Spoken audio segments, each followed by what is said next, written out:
उनके घोषित करने से वो बन जाएंगे मुख्यमंत्री।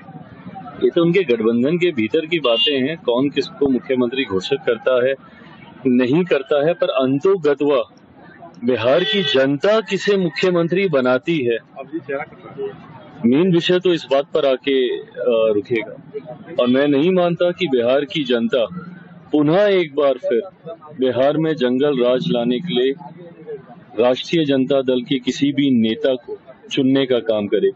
90 का वो दशक जब इनकी पार्टी इनके परिवार के लोगों के द्वारा जिस तरीके से बिहार और बिहारियों को प्रताड़ित करने का कार्य किया गया, वो यादें आज भी कम से कम हर उस बिहारी के जहन में है जिन्होंने 90 की उस प्रताड़ना को झेलने का काम किया।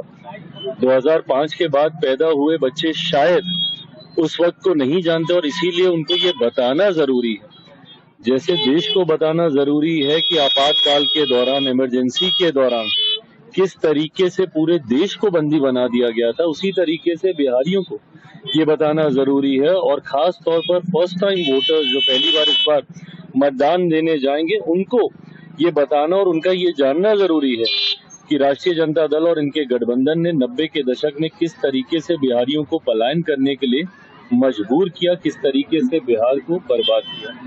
एनडीए का सीट शेयरिंग कब होगा?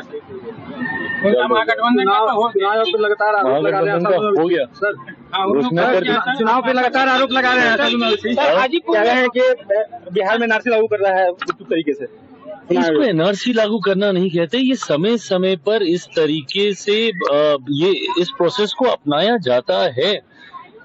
किसी तरीके का इसमें फर्जीवाड़ा नहीं हो। ऐसे लोग जिनकी मृत्यु हो गई है उनके वोटर आईडी को जब्त किया जाए, जो नए लोग जुड़े हैं उनकी ठीक से पहचान की जाए। समय समय पर ये प्रोसेस अपनाया जाता है।